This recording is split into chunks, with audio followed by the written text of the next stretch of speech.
Hey, what's going on, guys? It's Jack, back again to talk about the Holy Priest 8.3 guide. Everything you need to know as we dive into the Visions of N'alotha patch and fight off in the raid in Ny'alotha. As we get ourselves started, Holy Priest, if you're unfamiliar, is pretty much the best healer to get yourself started with if you're unfamiliar to the role. There's a lot of connectivity to other different healer specs in it. You use heal over time effects. You have a lot of fundamentals that you have to focus on, just like some of the other healers, and keeping certain abilities on cooldown at all times. But you also can pump out some very powerful single target heals and AoE healing through your holy words while having a plethora of raid cooldowns at your disposal. As we get ourselves started, let's start diving into the talents right off the bat. As you can see right here in the 15 tier, Enlightenment is excellent for the mana regen that it gives you. Feather for mobility. Cosmic Ripple gives a substantial amount of additional healing. The 60 tier is up to you depending on which of the crowd control effects will work best. For the 75, Circle of Healing is our go-to pick, with 90 as Halo, and the 100 tier with Holy Word Salvation, giving you a very large raid cooldown in the process. This is very AoE split healing focused and helps you out quite substantially in most all raid encounters. For 5-man environment, Trail of Light to help boost up some of that single target healing, giving you a bit more split cleave healing with your flash. Feather, of course, the mobility is excellent. Guardian Angel makes your Guardian Spirit defensive cooldown that much more potent if it does not proc. Well, 60 tier, well again, depend on the situation and depend on the environment that you need. If your group has tons of group-wide stuns, you may not want to run Censure. But if you're in a Sanguine week, it might be better to run Shining Force, and Psychic Voice is just an overall solid pick. For 75 tier, there is some choice onto this one depending on what you're going into. For a bursting week as an example, you might be more interested in taking Circle of Healing, where if you're more focused on tank healing for a specific week, Surge of Light is an excellent pick. Divine Star can round out that 90 tier for us, with Benediction having a bit of situational use, again, depending on the affixes that are going to be present, while Light of the Naru and Apotheosis will compete on the 100 tier, depending on if you need more consistent access to the Holy Words, or you'd like to have one large cooldown that can be used for damage or for healing, depending on the situation. For secondary stats, in the Eternal Palace, we really enjoyed having some excellent Azerite traits that would further boost our favorite stat in Mastery. Now with those removed, we will still be craving Mastery for early progression, and generally how it starts going is Mastery is our go-to as we start a new raid, and we steadily start moving more towards balancing Mastery and Critical Strike together. Now with the introduction of Corruption effects, which is a replacement for Titan Forging for this patch, you're able to get Benthic-like effects, you're able to get some secondary stat increases, or even the bonus crit healing and crit damage effect, which can be incredibly potent as you're going to be going into it. For more information on the corruption, and as we keep on learning, understanding some of the best builds that we will be seeing, be sure to check my Holy Priest guide, linked in the description below for more information onto that one. But suffice it to say, for our stats, you'll be focusing on Mastery and Crit, followed by Versatility, and then Haste. We will get a natural amount of haste just from taking higher item level gear, and our priority while gearing is often going to be taking the highest item level. While we're going to be looking to get rid of any excess haste by making sure we're having crit, mastery, or versatility on our rings, you will inevitably get a decent amount, and it's not something that you need to be afraid of or always need to avoid or anything like that. Having a small amount will be totally fine for you. For our Azerite traits, especially as we start going into Ny'alotha, Blizzard has made sure that some of our best possible Azerite traits are going to be present on the gear throughout the raid, and we can expect to get a lot of our best and favorite trait in Prayerful Litany. This is going to be a substantial increase to the healing of Prayer of Healing, and one of our strongest healing abilities out there, making it incredibly more efficient for the mana cost that we're seeing. But there's also going to be a new raid trait in the Heart of Darkness. By taking even more of this corrupted gear, once we reach a certain threshold, we'll be able to increase our secondary stats by slotting in this Azerite trait and receiving all kinds of secondary stat increases just across the board. As a Holy Priest, we like pretty much all of our stats, and this would be an excellent Azerite trait for us to go for. Prayerful Litany and Heart of Darkness often can be taken together in a lot of pieces of the gear, so there shouldn't be too much competition. You'll just have to check on some of the specific Azerite pieces, and of course, you can check out some of our lists for gear in the description below. As we take a look at our essences, in the major slot, I don't see too much change that's going to be going on, as Lifebinder's Invocation has been an absolute powerhouse of a major throughout progression and farm content as well. The Unwavering Ward in particular, granting protective spheres outward for all allies nearby, granting 12 of them, and also granting yourself an Absorb Shield whenever one of these spheres hits an ally. This seems like it'll be pretty good and to get full 100% value, but it also looks like it has more of an absorb tax to it, where the throughput seems to be a bit lower than you'd expect from Lifebinder's Invocation, because it's guaranteed that Unwavering Ward, or almost guaranteed, that Unwavering Ward's absorbs will get their full value. On the Spirit of Preservation side, you'll be firing off a beam, putting a large amount of healing into one ally over 3 seconds, and healing up to 6 other allies if they are standing in this 3-second channeled beam. Every time that the Spirit of Preservation heals, it gives you a stack of Devout Spirit, but the Devout Spirit in the minor slot seems like it'd be more advantageous for Mythic Plus, and it'd be very difficult to make sure you're getting full, complete value out of the Spirit of Preservation's major in a raiding environment when tanks are so much more easily topped and they're increasing in survivability as the patch goes on. Seems like at this point, Lifebinder's Invocation will stay as the major for Holy Priest, and maybe there'll be some niche situations where Lucid Dreams could come in as the major as well. As we had mentioned previously, for the minor essences, Unwavering Ward looks to be quite strong in that regard, giving shields every 15 seconds, every 10 seconds to allies within 15 yards. These shields also give 3% damage reduction when you have it at the rank 3 value. Naturally, at rank 2, there's no damage reduction associated with it, but it can just be very high healing if the entire raid is stacked. There's a couple encounters where this can come in as your third minor essence, but if players are too spread out, you'll start looking elsewhere as a result. Spirit of Preservation can be a very excellent minor for Mythic Plus environment. Even though you're not using that much flash heal in a raiding environment to justify its use, in a 5-man environment, you need all the single target healing boosts that you can get, and this minor does not disappoint, giving you baseline increased healing to your flash heal, and guaranteed crit strike chance if you build up to 5 stacks, and get a quick successive flash heal cast off. This is extremely powerful, and it helps you a lot whenever you're kind of missing that Holy Word Serenity ability whenever tanks are still taking a lot of damage after you put it on them. Other good minor essences to start rounding things out. The Well of Existence will continue to see good use with Holy Priest, as they naturally generate quite a bit of overheal through their Echo of Light, through their mastery, making it much more easy for them to start pumping out consistent healing onto all allies and be able to more readily react to incoming damage when they start dropping low. The Ever-Rising Tide as another minor in particular will be excellent as well, giving you intellect and mana back, especially as you drop lower in mana, and Conflict and Strife giving you baseline versatility. Those three look to be the most consistent of the essences that you'll be seeing, with some selection of the Unwavering Ward depending on the raid encounter, and as I mentioned, Devout Spirit coming in for the Mythic Plus.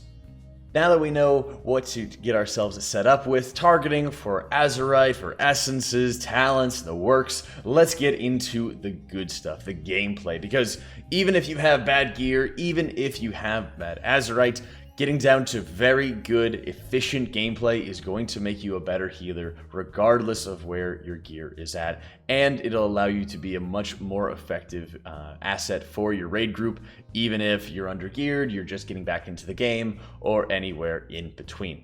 So, fundamentals is going to be the key.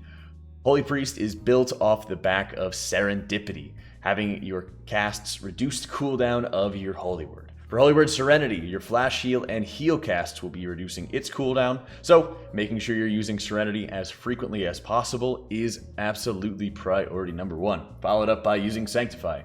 You'd even argue that the first 4 parts of this priority system are just as equal with each other as possible, because casting Prayer of Mending on cooldown in particular is a ridiculously efficient heal, and probably the most efficient heal that Holy Priest has at its disposal. Circle of Healing, which you'll almost always be talented into, also needs to be used on cooldown, as damage occurs. So what you're looking for from Serenity is having a target around 50% HP. If you have a tank who has a much larger health pool, you're looking for them to be around 70-75% before you use it. Being aggressive with your holy words is an absolute priority, because while they look like expensive abilities, the healing that they put out relative to their cost is ridiculously efficient. Start looking at your overheal for these abilities and keeping track of how much mana that you're spending throughout encounters to get a good idea of if you're being too aggressive or not aggressive enough. Some of the most common areas where Holy Priests are lacking in throughput and falling behind for others is when they're not using these first 4 abilities frequently enough. They're sitting on them far too long, they're holding them for an absolute emergency, rather than constantly cycling through them and working as a team. Flash heal will be used as needed when there's spot damage going out, somebody dropping low or something along those lines. And Prayer of Healing is going to be our big bread and butter whenever we're dealing with a lot of incoming AoE damage. So as mentioned previously, Flash Heal and Heal will reduce the cooldown of Serenity, while Prayer of Healing will reduce the cooldown of Sanctify.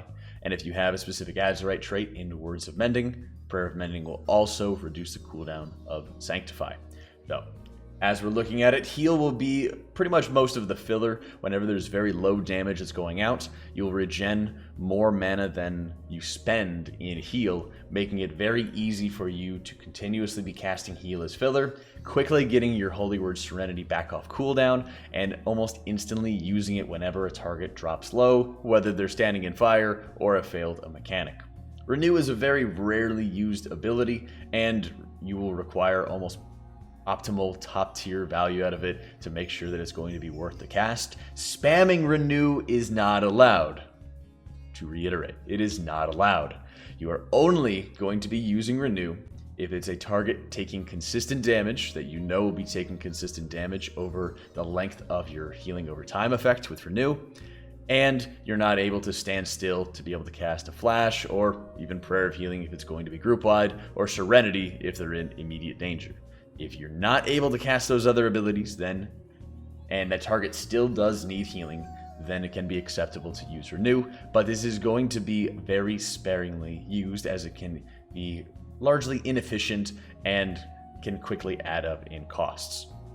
Now, as we've seen, as I'd mentioned previously, Holy Priest also has an absolute ton of raid cooldowns at their disposal. As we mentioned, Lifebinder's Invocation will be used very frequently as the major essence, and you're able to quickly use this to great effect because it also leaves behind your Echo of Light effect. So while some of the other majors might start being a little bit more competitive in terms of healing with it, none of them will be able to apply the Echo of Light effect the way that Lifebinder's does, further increasing the value that you receive from it. You can start using and should start using these effects frequently enough to gain continued value out of them, to the point where almost every single time that damage goes out, you will have something else at your disposal to be able to further deal with and respond to that damage.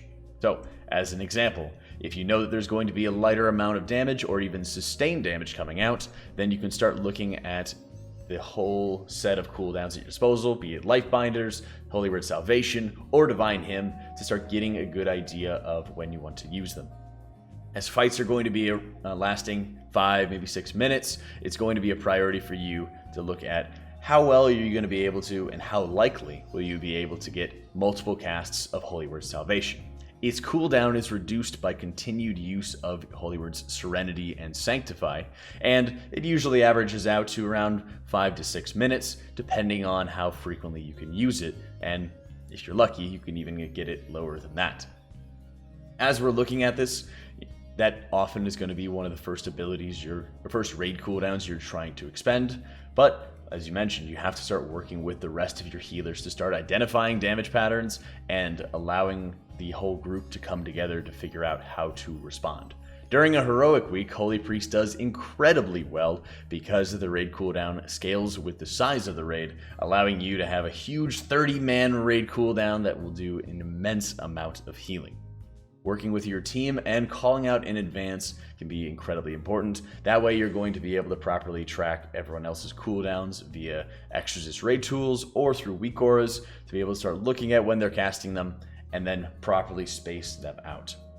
The idea behind using your raid cooldowns is also to help avoid using Prayer of Healing too often, because while it's an incredibly strong healing tool, it's on the lower end of efficiency and can run you if you're overusing it.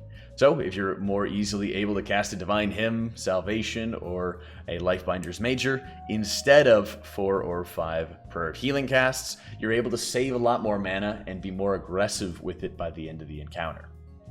Your priority for healing and utilizing your mana is always to run out of mana just as the encounter ends, which means you want to be able to continuously be pacing yourself throughout the encounter by using heal as a filler to quickly get your efficient Holy Word Serenity off cooldown, and then more easily be able to reduce the cooldown of Holy Word Salvation as a result, giving you that extra cooldown at your disposal. And by using an extra cooldown, as I mentioned, you're reducing the amount of times that you're having to be casting Prayer of Healing, which saves you more mana. So if you really want to respond in that direction, you can, at the end of the encounter, to continuously be using your mana as an expendable resource to heighten your throughput.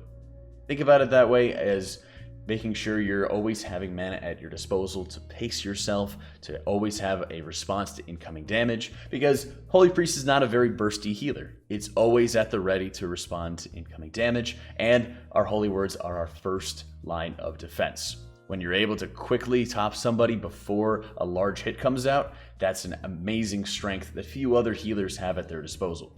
While we lack quite a bit in mobility, you can start making some of these things up in stutter stepping and also looking at areas where you don't need to be doing that much healing.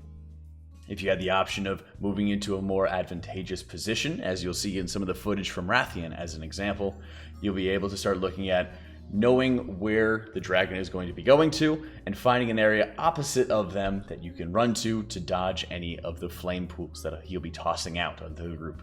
Making sure you're first using some of your holy words while you're on the move, or circle of healing while you're on the move, and then letting them cycle, stay on cooldown, and allow you to continue running into position ahead of everybody else. And then as they all run into position to follow, you're able to start casting more healing onto them. Min-maxing your movement, taking the time to stutter step, use an instant cast ability while you want to move a little bit of a distance, or having one big movement with your Angelic Feather can make all the difference in the world in your uptime. Staying efficient with using abilities on cooldown, maximizing your movement, and maximizing your cast per minute are some of the things that make Holy Priests great. If you guys have any other questions or any comments, concerns, feel free to let me know in the comments down below. For continued updates for Ny'alotha, along with raid tips, gear, and all sorts of other information, be sure to check them out in the description below for my written guides, as they will be continuously updated as information develops. Thanks so much for tuning in, guys. I hope you all enjoyed it, and I'll catch you all next time.